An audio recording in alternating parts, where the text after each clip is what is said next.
चलिए स्टार्ट करते हैं। पहले एक रिव्यू करते हैं कोलिजन्स का, और उसके साथ ही आज हमें न्यूमेरिकल्स भी काफी सॉल्व करने हैं कोलिजन्स के बेस पे और वर्क पावर एनर्जी के बेस पे। तो जल्दी से रिव्यू कर लेते हैं कोलिजन्स क्या होते हैं, कैसे उनको हम यूज कर सकते हैं अपने न्यूमेरिकल्स के लिए। तो सबसे पहले आपको पता है कि कोलिजन एक ऐसा इंपैक्ट है जिसमें क्या ट्रांसफर होती है, transfer of kinetic energy takes place. Transfer of kinetic energy एक ऐसी एग्जांपल है कि जिसमें बॉडीज जब एक दूसरे के साथ इंटरैक्ट करती हैं तो उनमें ट्रांसफर होता है काइनेटिक एनर्जी का, एक बॉडी से दूसरी बॉडी में। तो एक्चुअली जो आपकी कोलिजन है that is a mutual interaction of body, that is a mutual interaction of bodies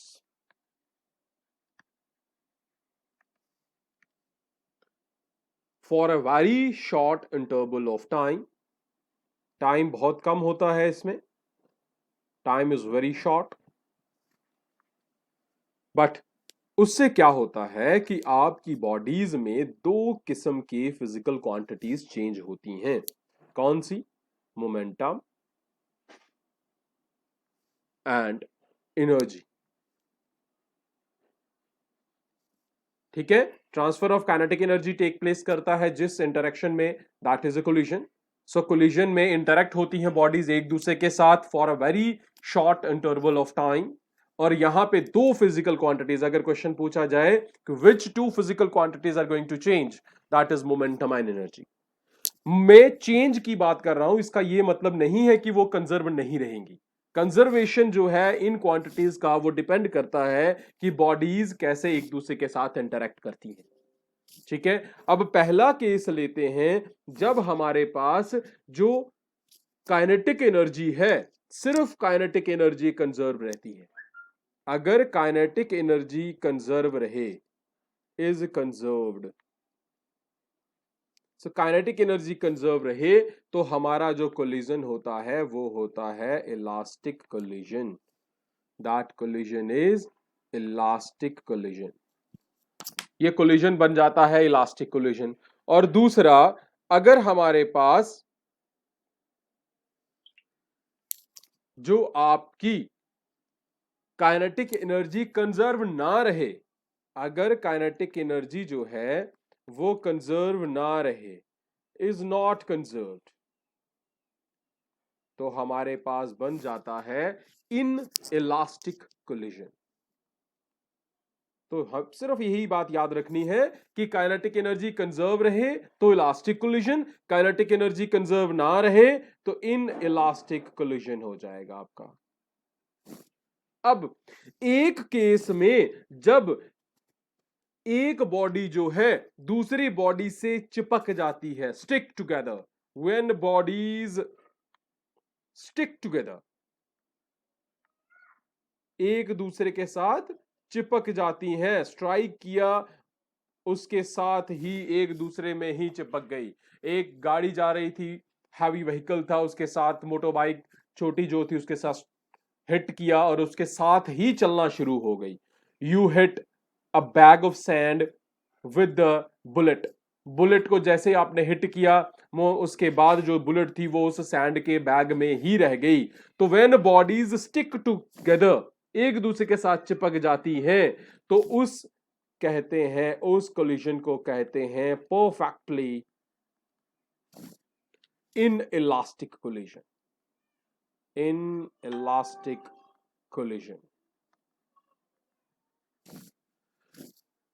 अब एक और स्पेशल टाइप ऑफ कोलिजन जो है जिसे हम कहते हैं हेड ऑन कोलिजन।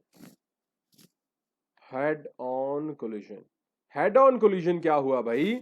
जब कोलाइडिंग बॉडीज जो हैं वो स्ट्राइक करने के बाद, इंटरैक्ट होने के बाद सेम स्ट्रेट लाइन में मूव करती हैं जिस स्ट्रेट लाइन में वो पहले मूव कर रही थी। ठीक है, और ऐसे कोलिजन को हम वन डायमेंशनल कोलिजन भी कहते हैं। Are one dimensional collision. जैसे ये बॉल था, इस बॉल ने, ये बॉल ए है, ये बॉल बी है, इस बॉल ने इस बॉल बी को हिट किया, हिट करने के बाद ये बॉल भी इसी डायरेक्शन में फिर से जा रहा है, सेम डायरेक्शन है, डायरेक्शन फिर से वही है, एक ही डायरेक्शन में ट्रेवल कर रहे हैं बिफोर एंड आफ्टर भी। हाँ, वो बात अलग है कि but there is going to be the change in their momentum and kinetic energy, we are not discussing that, we are just dealing about the direction that was before the collision, that is same that it is after the collision। ये collision के बाद का है, that is before, that is after। So before and after, their velocities might have changed, their energies might have changed, but the direction is still same, and that is along the single direction। Done। अब next जो आपका collision है, that one is oblique. Oblique collision, oblique collision क्या होता है? जिसमें body strike करने के बाद एक दूसरे की जो डायरेक्शन थी वो चेंज कर देती है। Means there is a body, there is another body, ये इसको हिट करती है और उसके बाद वो अलग अलग डायरेक्शंस में मूव करना शुरू कर देते हैं। Means this is actually a two-dimensional collision, two-dimensional collision। तो यहां पे बॉडीज ने जो बिफोर कोलिजन थी, कोलिजन होने के बाद वो अपनी डायरेक्शन चेंज कर गई, सेम डायरेक्शन नहीं रही, तो वहां पे बन जाता है आपके उस कोलिजन को कहते हैं ऑब्लीक कोलिजन। क्लियर है? नेक्स्ट आपका आ गया बच्चे, कैरेक्टरिस्टिक क्या है आपकी इलास्टिक कोलिजन की। अगर आपको मैं इलास्टिक कोलिजन पूछूं और आपको मैं 4 स्टेटमेंट्स दे दूं, मैं आपको ये पूछ सकता हूं which one of the statement is not the characteristic of elastic collision. तो उससे के लिए आपको इलास्टिक कोलिजन की कैरेक्टरिस्टिक्स पता होनी चाहिए। तो इलास्टिक कोलिजन की पहली पहली प्रॉपर्टी जो पर डेफिनेशन में पड़ी है, मोमेंटम इज कंजर्व्ड। मोमेंटम इसमें कंजर्व रहेगा, मोमेंटम इज कंजर्व्ड। चलिए, मोमेंटम कंजर्व रहा। दूसरी चीज हमने ऊपर पढ़ी कि इलास्टिक उसे कहते हैं जिसमें एनर्जी भी कंजर्व रहती है, एनर्जी कंजर्व रहती है। Means energy and kinetic energy of system is conserved. Kinetic energy क्या रह गई उसकी? कंजर्व रह गई।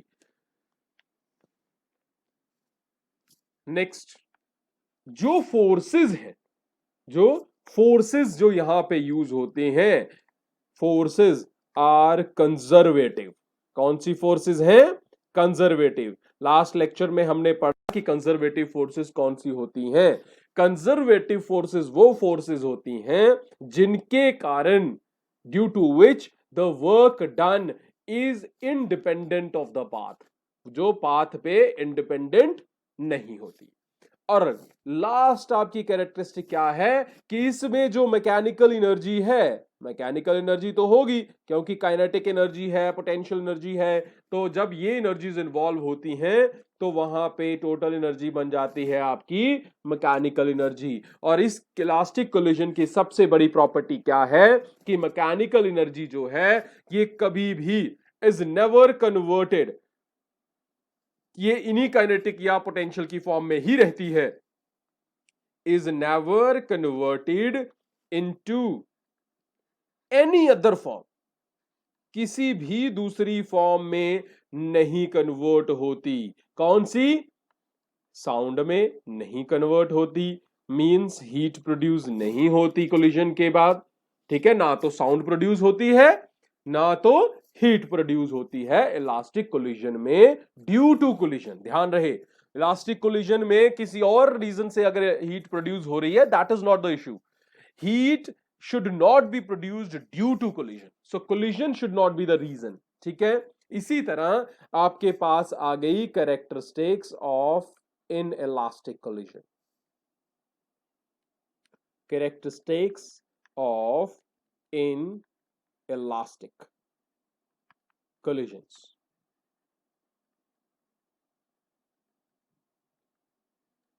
कैरेक्टरिस्टिक्स आ गई भाई इन इलास्टिक कोलिजन की। पहली तो भाई मोमेंटम तो दोनों में से रहता ही है कंजर्व, सिर्फ फर्क किस में आ रहा था, काइनेटिक एनर्जी में। तो momentum is conserved, done. Total system की एनर्जी जो है वो तो कंजर्व रहती ही है, एनर्जी इज कंजर्व्ड। लेकिन जो आपका सिस्टम है उसकी काइनेटिक एनर्जी कंजर्व नहीं रहती। ये सबसे इंपॉर्टेंट पॉइंट है भाई। Kinetic energy of the system is not conserved. ये बड़ा ध्यान रखने वाला सिस्टम है। You might have remembered the cases, जब हमने ये वाले केसेस लेके ये दो points momentum conserve and kinetic energy conserve और काइनेटिक एनर्जी नॉट कंजर्व, इन केसेस को लेके ही हमने एक्सप्रेशंस डिराइव किए थे for the velocities of the collision. ठीक है, तो ये आपके पास आ गया। अब यहां पे क्या होता है कि मैकेनिकल एनर्जी का कुछ हिस्सा जो है वो कन्वर्ट हो जाता है हीट और साउंड में। इलास्टिक में कभी भी ऐसा नहीं होता, बट यहां पे पॉसिबल है, यहां पे होता है ऐसा। यहां पे आपके पास जो बॉडीज हैं उनकी साउंड में कन्वर्जन हो जाती है energy. A part of mechanical energy is converted into sound और हीट, और बोथ, दोनों में भी हो सकता है। So these are some of the characteristics of inelastic collision. ठीक है भाई, ये हमेशा याद रखना है इन चीजों को। तो ये थे आपकी कुछ जो इंपॉर्टेंट चीजें थी कोलिजन्स पे। अब मैं आपको कुछ यहां पे बताऊंगा कि आपकी कुछ एक्सप्रेशंस जो थी वो पढ़ी हुई हैं आपने, तो कुछ चीजें जो आपने यहाँ पे बड़ी इंपॉर्टेंट है जो कई बार क्वेश्चंस में आ जाती हैं। मोमेंटम एंड टोटल एनर्जी किसमें कंजर्व होते हैं? टोटल हमेशा याद रखना है, अभी हमने ऊपर पढ़ भी लिया। दो चीजें जो हमेशा कंजर्व रहती हैं, चाहे वो किसी भी किस्म का, आपको मैं क्वेश्चन पूछ सकता हूं, what are the two physical quantities which remain conserved irrespective of the type of collision. Collision कोई भी हो, कौन सी दो फिजिकल क्वांटिटीज हैं जो हमेशा कह रहती हैं कंजर्व? कौन है वो? मोमेंटम और टोटल एनर्जी। चेंज सिर्फ किस में आती है? जब काइनेटिक एनर्जी कंजर्व होती है या नहीं होती है। कंजर्व हो तो इलास्टिक, ना हो तो इन इलास्टिक। एक बात। दूसरी चीज मैंने आपको बता दी कि साउंड और हीट प्रोड्यूस नहीं होते due to collision in case of elastic, और साउंड और हीट प्रोड्यूस हो सकते हैं due to collision in case of inelastic. ठीक है भाई, ये कुछ आपके केसेस आ गए। अब आपके पास एक और फैक्टर आ गया कि इलास्टिक कोलिजन जो है in an elastic collision, elastic collision में भाई जो आपकी रिलेटिव वेलोसिटी होती है, जो आपकी रिलेटिव वेलोसिटी है, इस केस में relative velocity before collision is equal to the relative velocity after collision. अगर बॉडीज की वेलोसिटीज u1 और u2 हैं तो relative velocity before collision is equal to relative velocity after collision. This is before collision and this one is after collision. ये है क्या? Relative velocities. ये याद रखना है। तो इलास्टिक कोलिजन में ही ये सिंगल चीज पॉसिबल है कि रिलेटिव वेलोसिटीज सेम रहती हैं। ठीक है भाई, अब एक चीज और आपको कई बार न्यूमेरिकली डिराइव करनी आ जाती है, coefficient of restitution. Coefficient of restitution क्या होता है? Coefficient of restitution, coefficient of restitution जिसे हम डिनोट करते हैं ई से, that is actually the ratio of above said velocities. Relative velocities की रेशियो है relative velocity after collision to the relative velocity before collision। तो ये क्या है, आफ्टर वाली, और ये कौन सी है, बिफोर वाली, जो हमने ऊपर अभी स्टडी की है। इन दोनों की रेशियो को हम क्या कहते हैं, कोफिशिएंट ऑफ रेस्टिट्यूशन। डन। अब अगर अगर ये कहां यूज होता है, ये यूज होता है for designating the type of your collision. अगर E की वैल्यू 1 है, E की वैल्यू 1 है तो कोलिजन हो गया भाई इलास्टिक। और अगर E की वैल्यू जो है लेस देन 1 है तो ये हो गया इन इलास्टिक। इलास्टिक के लिए 1, लेस देन 1 हो गया तो इन इलास्टिक। और अगर E की वैल्यू 0 है, अगर E की वैल्यू 0 है तो वो बन गया perfectly in elastic. Perfectly in elastic means उस केस में बॉडीज एक दूसरे के साथ क्या हो जाएंगी, स्टिक हो जाएंगी। They are going to stick together, जुड़ जाएंगी, चिपक जाएंगी इस केस में। डन। तो ये तो आपके केस आ गया। अब इन इलास्टिक कोलिजन में एक बात याद रखनी है कि अगर आपका केस हो इलास्टिक कोलिजन का, क्या केस हो, इलास्टिक कोलिजन का, हमेशा याद रखना है इलास्टिक कोलिजन है दो बॉडीज का। कितनी बॉडीज का, दो बॉडीज का। तो आपकी काइनेटिक एनर्जीज एक्सचेंज हो जाएंगी। Their kinetic energies will be exchanged. Means अगर आपके पास दो बॉडी है, K1 काइनेटिक एनर्जी है इसकी फर्स्ट बॉडी की, और सेकेंड बॉडी की काइनेटिक एनर्जी है K2। This is first and second. After collision first और सेकेंड में फर्स्ट की काइनेटिक एनर्जी K2 और सेकेंड की काइनेटिक एनर्जी हो जाएगी K1। Means they are going to be exchanged, एक दूसरे के साथ इंटरचेंज हो जाएंगी। ठीक है।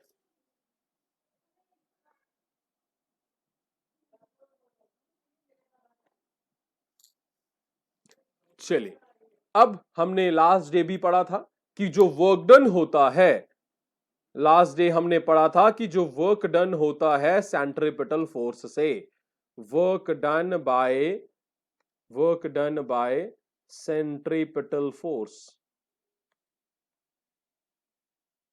Work done by centripetal force किसके बराबर होता है, 0 के बराबर होता है भाई। किसके बराबर होता है, 0 के बराबर। क्यों होता है 0 के बराबर, क्योंकि हमें पता है work done is equal to force dot displacement, this one. और ये बन जाता था F D R cos theta. Theta होता था फोर्स और डी आर के बीच का एंगल। अब जब फोर्स हो जाए सेंट्रीपिटल, सेंट्रीपिटल फोर्स लगती है अलोंग द रेडियस, और जो डिस्प्लेसमेंट होती है that is along the tangent.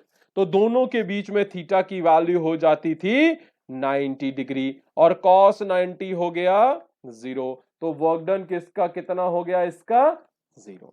तो वर्क डन 0 हो जाता है जब फोर्स कौन सी लग रही हो, सेंट्रीपिटल फोर्स। चलिए जी, ये बात बड़ी इंपॉर्टेंट थी। अब आपके पास आ गया कि अगर आपके पास केस हो जाए कि कोलिजन हो गया वन डायमेंशन में, कोलिजन हो गया वन डायमेंशन में, कोलिजन अगर आपके पास हो जाता है तो वन डायमेंशनल कोलिजन में हम लेके चलते हैं कि हमारी वेलोसिटीज पे क्या फर्क पड़ेगा। अब बात करते हैं collisions in one dimension.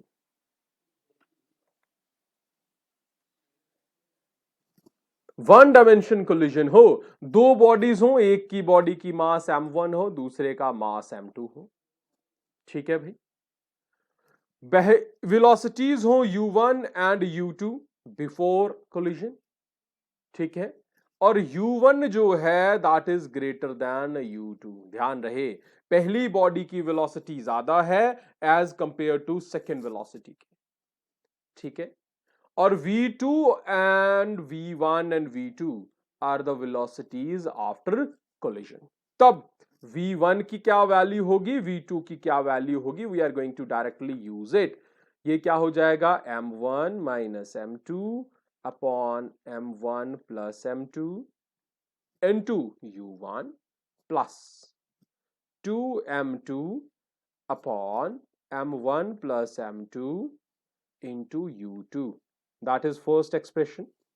Second में ध्यान रहे, that is going to be M2 minus M1 upon M1 plus M2 into U2 plus 2M1 upon M1 plus M2 into U1। ध्यान रहे दोनों केसेस में सिर्फ मासेस और वेलोसिटीज के इंडिसेस ही चेंज हो रहे हैं। ध्यान से दिख रहा है आपको, इंडिसेस चेंज हो रहे हैं, यहां पे 1 है वहां 2 हो रहा है, बस और कोई फर्क नहीं है। If you can remember any one of the formula you can get the other one. देखो V1 है तो आ गया M1 minus M2, denominators are same, that is the sum of both the masses। ठीक है, so then other cases it is M2 minus M1, velocities are also sharing, are interchanging there but their indices। तो ये आपकी बात याद रहेगी। ठीक है भाई, ये आपके पास कुछ केसेस आ जाते हैं। अब आपके पास एक बड़ा स्पेशल सा केस आ जाता है, जिस केस में आपके पास इन इलास्टिक कोलिजन जो है वो होता है और बॉडी जो है वो बड़ी हाइट से ड्रॉप होती है। ठीक है, that is drop from a height. उस केस में आपका जो कोफिशिएंट है that is V1 by V naught हो जाता है। ठीक है, body is dropped from a height. ठीक है, उसके बाद क्या होता है, strikes the ground with velocity after the collision. अब धरती पे पड़ी है, कोलिजन हुआ है, कोलिजन इन इलास्टिक है, तो किसके कारण क्या होता है, उसके बाद क्या होता है, बॉडी फिर से जंप करती है वहां से। V1 is the velocity with which the body rebounds, then E किसके बराबर हो जाता है। देखिए आपके पास एक बॉडी है, चलिए ये केस लेते हैं, इसके साथ एक न्यूमेरिकल लेके फिर मैं आपको इसको समझा देता हूं। अब चलिए let's start with the numerical session. Numerical start करते हैं, पहले वर्क एंड पावर का पहला केस लेते हैं, आपका पहला क्वेश्चन आपका लेते हैं। चलिए जी,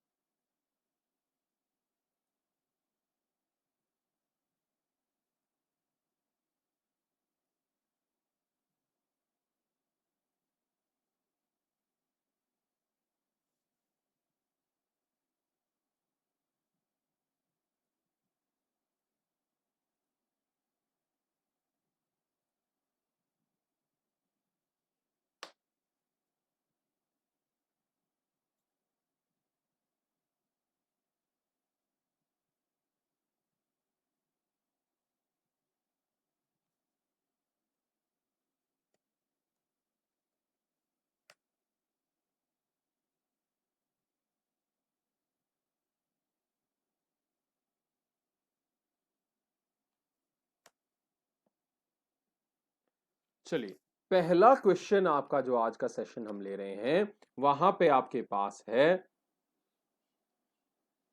क्वेश्चन नंबर 1, वर्क और पावर से क्वेश्चन है।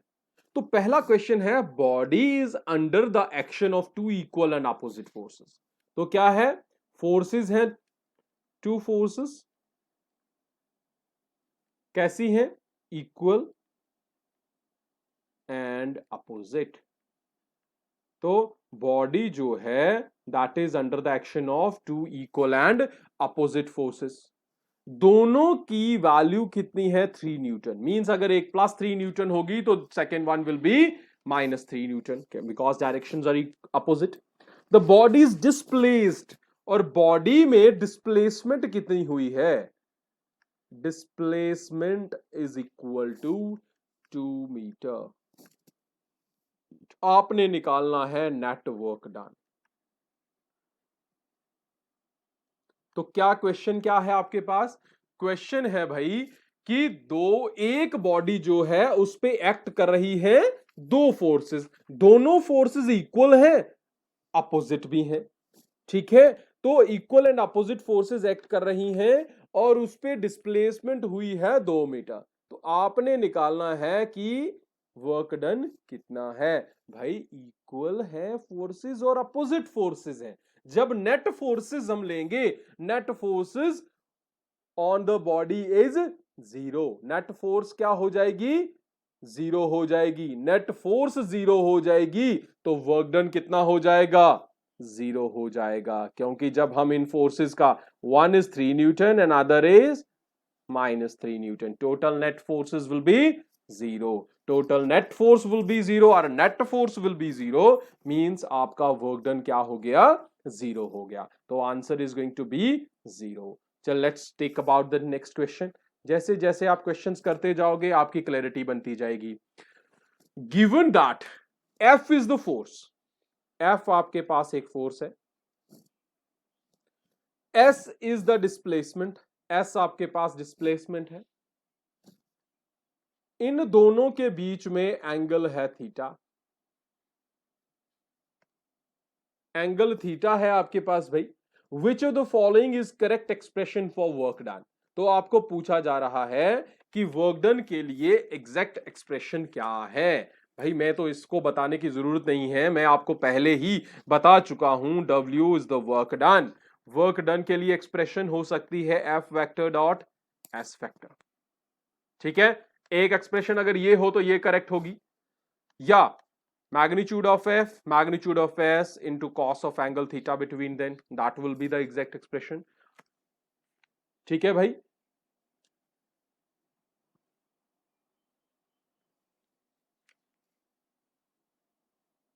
ठीक है। और ये दूसरे वाली एक्सप्रेशन आपके क्वेश्चन में है, तो ये आपका आंसर आ गया। तो भाई जब भी वर्क डन लेना है, work done is the scalar product of what? It is the scalar product of the force and the displacement. जो डिस्प्लेसमेंट आप कर रहे हो उस डिस्प्लेसमेंट का स्केलर प्रोडक्ट है भाई। कौन कौन है स्केलर प्रोडक्ट? स्केलर प्रोडक्ट है आपका वर्क डन। ठीक है भाई, चलिए अब हम देखते हैं कि अगला क्वेश्चन क्या है हमारे पास। Newton metre is the unit of, newton metre किसका यूनिट है भाई? न्यूटन इनटू मीटर, ध्यान रहे, न्यूटन इनटू मीटर। न्यूटन किसका यूनिट है? फोर्स का। मीटर किसका है? डिस्टेंस का या डिस्प्लेसमेंट का। और फोर्स इनटू डिस्प्लेसमेंट क्या हो गई? Work done. क्या हो गया? Work done. इसी तरह आपके पास कुछ क्वेश्चन ऐसे आएंगे। अब अगला क्वेश्चन आपके पास जो न्यूमेरिकल बेस्ड है वो आपके पास आ गया कि फोर्स ऑफ 10 न्यूटन, फोर्स कितनी आ गई? 10 न्यूटन की, डिस्प्लेसेस अ बॉडी, डिस्प्लेसमेंट कितनी आ गई? 6 मीटर की। 10 newton force, displacement 6 metre in 3 seconds, time is 3 seconds। The power of the agency applying the force, आपने निकालनी है पावर। पावर आपको पता है क्या होती है? पावर होती है work upon time. Power is work upon time. Work होता है फोर्स इंटू डिस्प्लेसमेंट, तो ये बन गया force into displacement upon time. तो put all the values. Force कितनी है? 10, डिस्प्लेसमेंट कितनी है? 6, 10 into 6 60 divided by time, time कितना है? 3, that is going to be equal to कितना हो गया आपके? 20 वॉट। तो ये वैल्यू आपके पास आ गई कि बड़े ही इंपॉर्टेंट क्वेश्चंस हैं, बट यहां पे हम कई बार इतने कंफ्यूज हो जाते हैं कि how this easier part can be there in our questions, है ना? इतना आसान कैसे आ सकता है? ऐसा आसान क्यों क्वेश्चन आ सकता है? तो इट इज नॉट ऑलवेज कि you are going to have a difficult questions. ठीक है, हमेशा ऐसा पॉसिबल नहीं होता कि हमें क्वेश्चन पूछा जाए और वो डिफिकल्ट ही हो। ठीक है, so you can have such type of questions also. अब अगला क्वेश्चन यहां पे है कि unit of work in CGS, CGS में वर्क डन का जो यूनिट है वो कैसा होगा भाई? अब वर्क डन सीजीएस में यूनिट, वर्क का एसआई यूनिट क्या है? वर्क का एसआई यूनिट क्या है भाई? अब आपको पता है वर्क का एसआई यूनिट जो है दैट इज जॉल। जॉल आपके पास यूनिट है, वर्क का आपने बताना है कि सीजीएस यूनिट क्या है। लेकिन सीजीएस यूनिट भी, अब बात करते हैं कि 1 joule, that is equal to, CGS unit है इसका, वो सीजीएस यूनिट जो है वो अर्ग है। ठीक, अब हमें पता है 1 जॉल और अर्ग का क्या रिलेशन है, तो आपने बताना है कि 1 किलो जॉल कितने अर्ग्स के बराबर होता है। तो आपने बताना है 1 किलो जॉल जो है वो कितने अर्ग्स के बराबर है। डन। 1 किलो जॉल का मतलब क्या है, 10⁻³ जॉल्स। 1 जॉल आपको पता है 10⁻7 अर्ग्स होता है, तो जॉल की जगह आ गया 10⁻3 10⁻7, ये हो गया अर्ग। 1 जॉल की जगह आ गया 10⁻7 अर्ग, तो 1 किलो जॉल किसके बराबर हो गया, 10⁻10 अर्ग्स। ये आपका क्वेश्चन आ गया। तो कन्वर्जन भी आ सकती है कि एक यूनिट्स को दूसरे यूनिट्स की फॉर्मेशंस में कैसे आप चेंज कर सकते हो। चलिए नेक्स्ट क्वेश्चन है आपका, What is the work done by force? Yes, very important question. अब फोर्स का यूनिट यहां पे जो आया है वो मास यूनिट आया है। Force is equal to 1 GF। Very good, बताता हूं क्या है, ये इसका ग्रेविटेशनल यूनिट है, पता है ना आपको। 1 GF जो होता है that is it's gravitational unit. So 1 GF in displacing a body of 5 gram. Body जो है उसका मास जो है वो है 5 ग्राम थ्रू अ डिस्टेंस और डिस्प्लेसमेंट ऑफ 1 सेंटीमीटर। सारे यूनिट्स ही सीजीएस में है। टेक जी, और बताया गया है कि जी को कितना लिखना है आपने, 10 मीटर पर सेकंड का स्क्वायर। चलिए हमें क्या निकालना है, वर्क डन। वर्क डन आपको पता है कि वर्क डन निकालना है, बहुत ही आसान है। वर्क डन पता है हमें, फोर्स इनटू डिस्प्लेसमेंट होता है। फोर्स यहां पे मुझे कितनी दी गई है, 1 GF। वाओ, 1 ग्राम फोर्स है भाई, 1 ग्राम फोर्स, और डिस्प्लेसमेंट कितनी है, 1 सेंटीमीटर। अब पहले में 1 ग्राम को किलोग्राम में कन्वर्ट करूंगा, उसका क्या फायदा होगा, क्या नुकसान होगा, वो मैं बताता हूं। 1/1000 डिवाइड बाय 1000 मल्टीप्लाई बाय 1000, 1000 जो मल्टीप्लाई होगा उसका बन जाएगा के, सो it is 1 kgf into 1 centimetre को बनाऊंगा मैं मीटर्स, सो 1/100 मीटर्स। ये बन गया आपके पास। अब जो 1 kgf होता है भाई, जो 1 kgf होता है that is equal to 10 newton. किसके बराबर होता है, 10 न्यूटन के बराबर होता है। So 1/1000 into 10 newton into 1/100 metres. तो अब तो बन गई बात, so that is going to be equal to 10, यहां पे कितनी पावर्स बन गई, 10 1 जा 10, 10 10 जा 100, 10 ये है और 1000 ये है, सो 1/10,000, सो 10 की power -4 newton metre, that is equal 10 - 4 joules. तो इतना वर्क डन हो गया आपका। तो ध्यान रखना है 1 kgf जो आपके पास आ गया है that is your unit of force. ठीक है भाई। अब कई बार आपके पास जो क्वेश्चंस हैं, अब आपके पास एनर्जी के अलग से क्वेश्चंस भी आ जाते हैं जिसमें वर्क का पावर का कोई कंसेप्ट यूज नहीं होता है। अब हमारे पास क्या है कि एक बॉडी है, मैं आपको ये बता देता हूं, एक्सप्रेशंस की फॉर्म में आता है, क्यूब्स की फॉर्म में आता है, कुछ क्वेश्चंस हमारे पास आ जाते हैं। कि पहले एक क्वेश्चन देखते हैं अब हम, a body starts from rest. Body जो है वो रेस्ट से स्टार्ट होती है। चलिए, body starts from rest and acquire velocity v। Body की वेलोसिटी v हो जाती है in time t। t time में कितनी वेलोसिटी एक्वायर कर लेती है वो, कहां से शुरू किया, रेस्ट से। रेस्ट है तो मतलब इनिशियल वेलोसिटी u 0 हो गई, फाइनल वेलोसिटी v हो गई, टोटल टाइम टेकन t हो गया। Done. The work done on the body in this time t will be proportional to, आपने बताना है जो वर्क डन है वो किसके प्रोपोर्शनल है, वो किसके प्रोपोर्शनल है। भाई work done on a body क्या होता है actually, that is equal to, अगर बॉडी मूव कर रही है that is the kinetic energy gain होता है। मैंने बताया कि काइनेटिक एनर्जी और पोटेंशियल जो है वो वर्क डन की ही फॉर्म स्टोर्ड होती है बॉडी की। डन। अब एक्सेलरेशन ऑफ द बॉडी क्या है, यहां पे आपके पास एक्सेलरेशन क्या है, एक्सेलरेशन क्या होती है भाई, velocity upon time, change in velocity, final velocity minus initial velocity upon time, time हम ये ले लेते हैं, ठीक है, v minus u upon t, u हमारी जीरो है so it is v upon t. तो a आ गया मेरा, acceleration a is equal to v by t, या v को लिख सकते हो a इंटू टी, ठीक है, तो v is equal to a into t हो गया।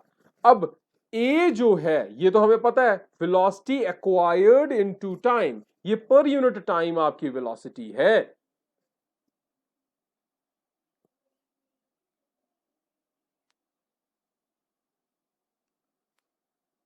ठीक है।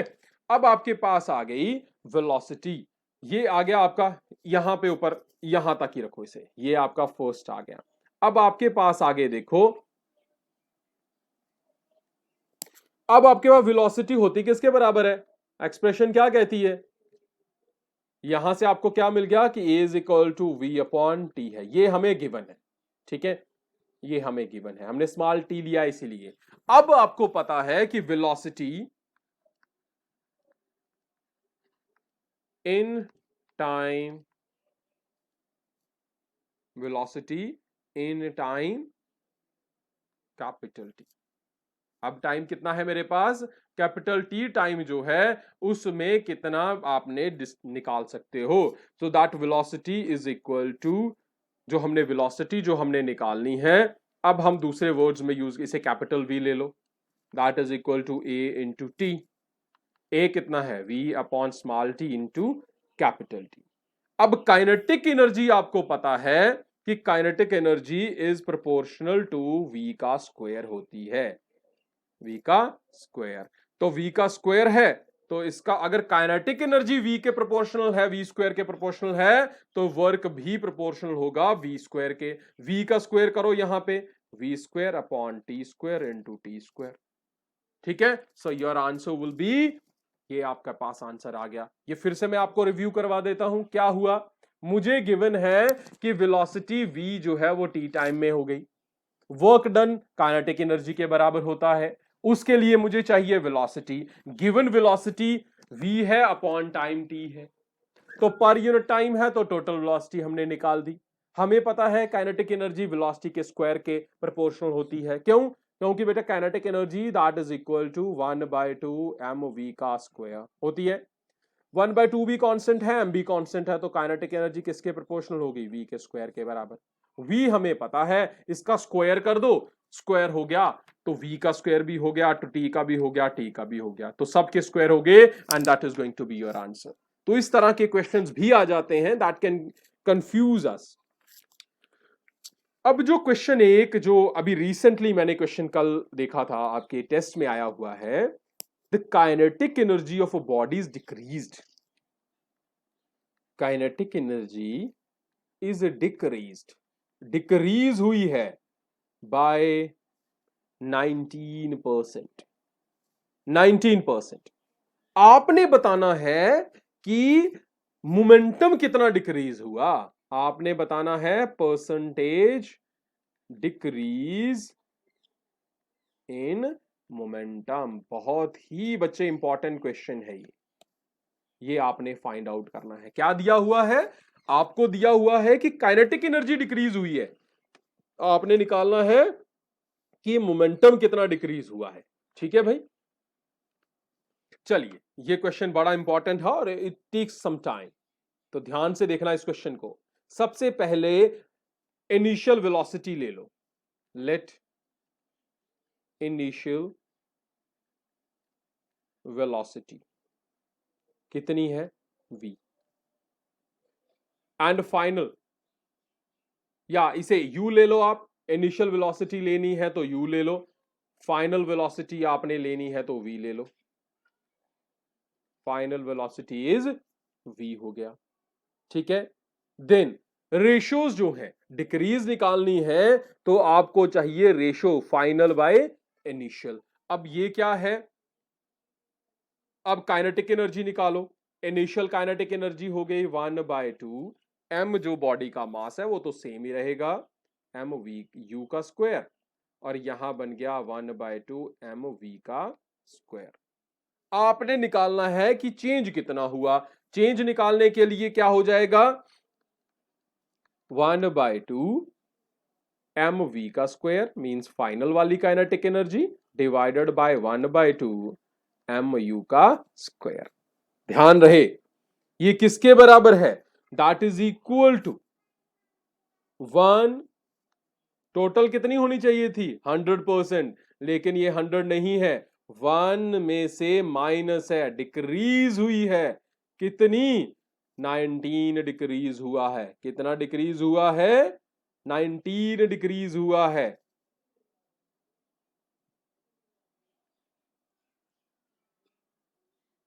सो 19 डिक्रीज हुआ, टोटल कितना होता है 100। तो अब 19 डिक्रीज हो गया तो 100 में से 19 निकालो, कितना रह गया 81। So now we have got 81%। तो चेंज कितनी है भाई, क्या बोला है क्वेश्चन, क्या पूछा गया है आपको, डिक्रीज्ड बाय ना 19%। टोटल पहले कितनी थी 100%, अब कितनी हो गई 100 माइनस 19%। 100 से 19 गए तो कितने बच गए 80%। मैं आपको कहता हूं हमेशा परसेंट मतलब डिवाइडेड बाय 100, तो 81/100। तो ये हो गया आपका 81/100। तो 81/100 आ गई आपकी change in your kinetic energy, 81/100। ठीक है भाई। अब यहां से आपके पास 1/2 कट गया, 1/2 mm कट गया, you got v square by u square that is equal to 81/100। ठीक है बच्चे, इसको भी हम स्क्वायर की फॉर्म में लिख लें, 9 स्क्वायर 81 हो जाएगा, 100 का 100 किसका स्क्वायर है 10 का, तो दोनों तरफ से स्क्वायर हटाओ, v बाई यू किसके बराबर हो जाएगा 9/10। ठीक है, 9/10 हो गया आपका v बाई यू। अब हमें चाहिए मोमेंटम की चेंज, तो मल्टीप्लाई करो, ऊपर भी मल्टीप्लाई करो, नीचे भी मल्टीप्लाई करो। ये क्या हो गया, दैट इज इक्वल टू 9/10। ये क्या बन गया, ये क्या है फाइनल मोमेंटम, ये क्या है इनिशियल, क्या है ये मोमेंटास, किसके बराबर हो गए 9/10। 9/10 का मतलब 90/100। 90/100 को क्या लिख सकते हैं 90%। सो द डिक्रीज, अब 90% क्या है चेंज, होना कितना चाहिए था 100%, तो डिक्रीज कितना हो गया है, ये 100 होना चाहिए था ना, तो डिक्रीज कितना हो गया 100 minus 90 that is equal to 10%। तो अगर आपके पास 19% चेंज आई है, डिक्रीज आया है किस में, काइनेटिक एनर्जी में, तो आपके पास मोमेंटम में कितना डिक्रीज आ गया है 10%। तो ये ध्यान रहे आप, इसे इसे ऐसे इस क्वेश्चन को फिर से एक बार देख लीजिएगा, ध्यान से देख लीजिएगा, तो ये क्वेश्चन आपने निकालना है। ठीक है, ये क्वेश्चन बड़ी बार आपके पास आया है। तो नेक्स्ट क्वेश्चन जो है अब हम लेंगे वो कोलिजन से। सो कोलिजन के पहले कुछ डिस्क्रिप्टिव क्वेश्चंस भी हैं, डिस्क्रिप्टिव क्वेश्चंस भी हैं, वो जल्दी जल्दी हम उनको रिव्यू कर लेंगे। Which of the following is a non conservative force, non conservative कौन कौन सी है, viscous, gravitational, electric and elastic. आपके पास कौन कौन सी फोर्स जो है इसमें से नॉन कंजर्वेटिव है भाई, ग्रेविट, ध्यान रहे कंजर्वेटिव फोर्सेस की एग्जांपल्स आपको बता दूं मैं। कंजर्वेटिव फोर्सेस कौन सी होती हैं, you can go for my lecture on this, मैं इसका डिस्क्रिप्शन आपको दे देता हूं, वहां पे मैंने कंजर्वेटिव और नॉन कंजर्वेटिव फोर्सेस को अच्छी तरह से बताया हुआ है। कंजर्वेटिव फोर्सेस क्या है, उनकी एग्जांपल्स कौन सी हैं, ग्रेविटेशनल, इलास्टिक, इलेक्ट्रोस्टैटिक, या आप सिर्फ इलेक्ट्रिक कह सकते हो। ये तीन तरह की फोर्सेस जो है, जो एग्जांपल्स हैं किसकी, कंजर्वेटिव फोर्स की। और मुझे यहां चौथी फोर्स दी है विस्कस। भाई विस्कस फोर्स जो होती है वो कंजर्वेटिव नहीं होती है। तो इस तरह के क्वेश्चन आपको पूछे हैं। फिर आपको कुछ पूछे हैं, क्वेश्चन पूछे जाएंगे मोमेंटम किस में कंजर्व रहता है, किस में नहीं रहता है। So that one is a case. अब अगला केस जो है वो आपका कोफिशिएंट ऑफ रेस्टिट्यूशन पे है। अगर u1 और u2 इनिशियल वेलोसिटीज हैं, v1 and v2 final velocities हैं या आफ्टर द कोलिजन वेलोसिटीज हैं, तब हमें e दिया गया है आपका minus v1 minus v2 upon u1 minus u2। ठीक है, आपको बताना है कि भाई कोलिजन कौन सा है। क्या बताना है आपने? कोलिजन कौन सा है। ठीक है भाई, पहले इस माइनस को तो एब्जॉर्ब करो। माइनस को ऊपर एब्जॉर्ब करेंगे हम, ऊपर माइनस अंदर जाएगा तो हो जाएगा v2 minus v1, u1 minus u2। e किसके बराबर है? v2 माइनस v1 के बराबर है।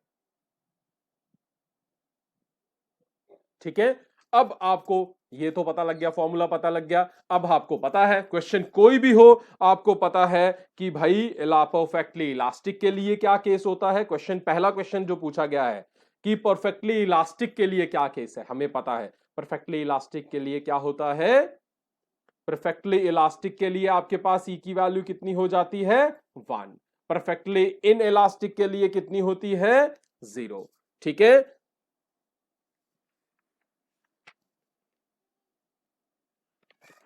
ठीक है भाई।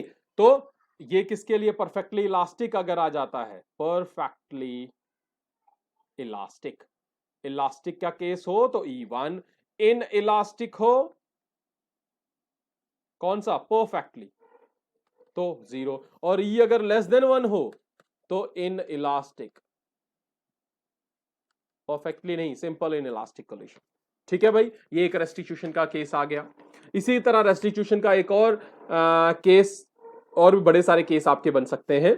तो कोलिजन के इस तरह से आपके पास क्वेश्चंस आ रहे हैं। अब आपका एक क्वेश्चन बड़ा इंपॉर्टेंट है यहां पे, जिसे मैं आपके साथ बताना चाहूंगा।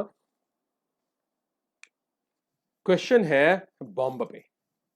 There is a bomb, a bomb at rest. Bomb पहले क्या था? रेस्ट पे था।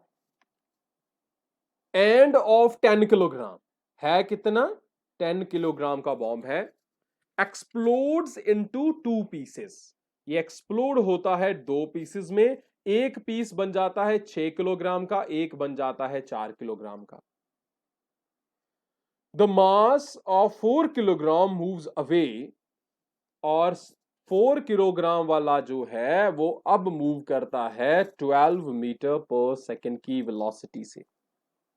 आपने बताना है कि वेलोसिटी ऑफ अदर मास, आपने 6 किलोग्राम की वेलोसिटी बतानी है। तो क्वेश्चन क्या था?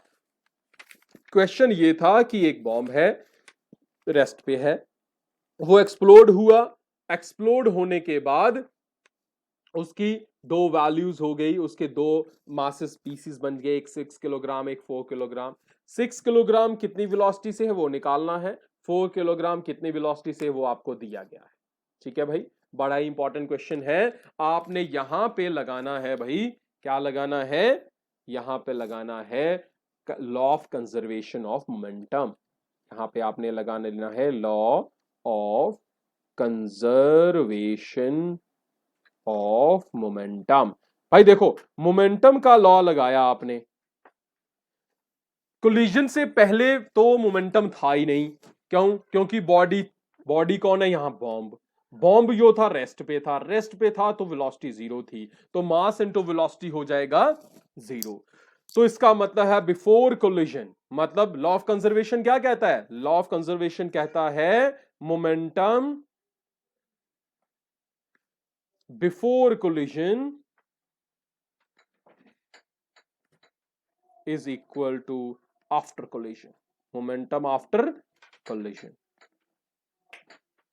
बिफोर कोलिजन तो भाई था ही नहीं, क्योंकि मास इनटू वेलोसिटी हो गया 0। आफ्टर कोलिजन मान लो एक 4 जो है 4 किलोग्राम वाला, वो कितनी वेलोसिटी से चल रहा है? मास इनटू वेलोसिटी कितनी है उसकी? 12।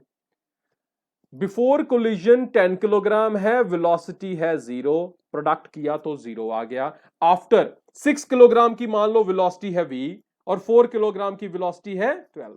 इन दोनों के मोमेंटम का सम 0 के बराबर होना चाहिए। So 4 into 12 plus 6 into v that is equal to 0। Done. 12 into 4 plus 6v, v is the velocity, इधर 0 है, 6v इज इक्वल टू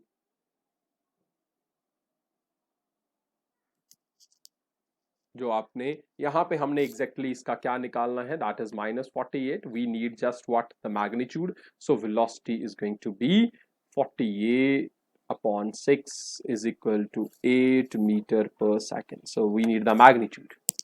ठीक है, सो मैग्नीट्यूड चाहिए, that is 8 metre per second. So 8 metre per second मेरी value आ गई। तो ये समझ आया क्या किया आपने, law of conservation of momentum लगाया। Law of conservation of momentum अगर आपको याद होगा कैसे लगाते हैं, अगर आपके पास दो बॉडीज हैं, ये है आफ्टर कोलिजन, ये है बिफोर कोलिजन।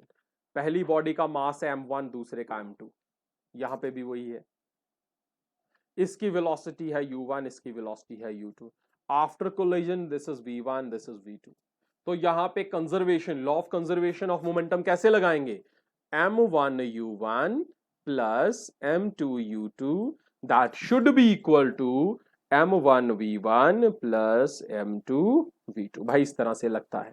इसी तरह अगर आपको बोला जाए law of conservation of energy लगाना है, सो 1/2 m1 u1 का square plus 1/2 m1 u1 u2 का स्क्वायर, 1/2 m1 v1 का स्क्वायर प्लस 1/2 m2 v2 का स्क्वायर। तो यहां पे बचे m2 u2 का स्क्वायर।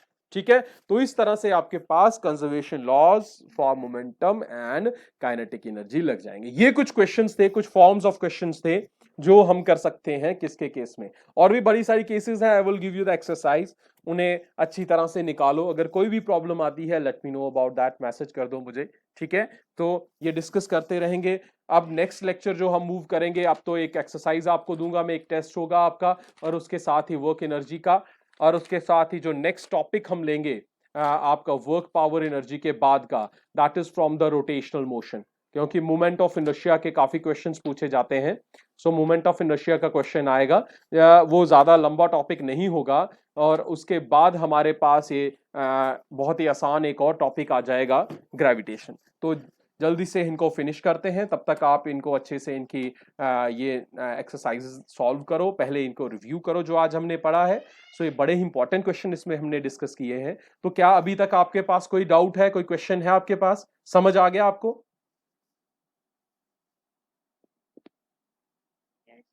बच्चा आया समझ? इसको फिर से एक बार रिव्यू करो। ठीक है, मैं ये आपको अभी ये जो आपको इसे पूरे वीडियो को देखो, फिर से अच्छे से इसको फिर से रिव्यू करो। अगर कोई क्वेश्चन समझ नहीं आता है let me know about that. ठीक है बच्चे, चलिए ठीक है, मिलते हैं नेक्स्ट क्लास में। Thank you, good bye.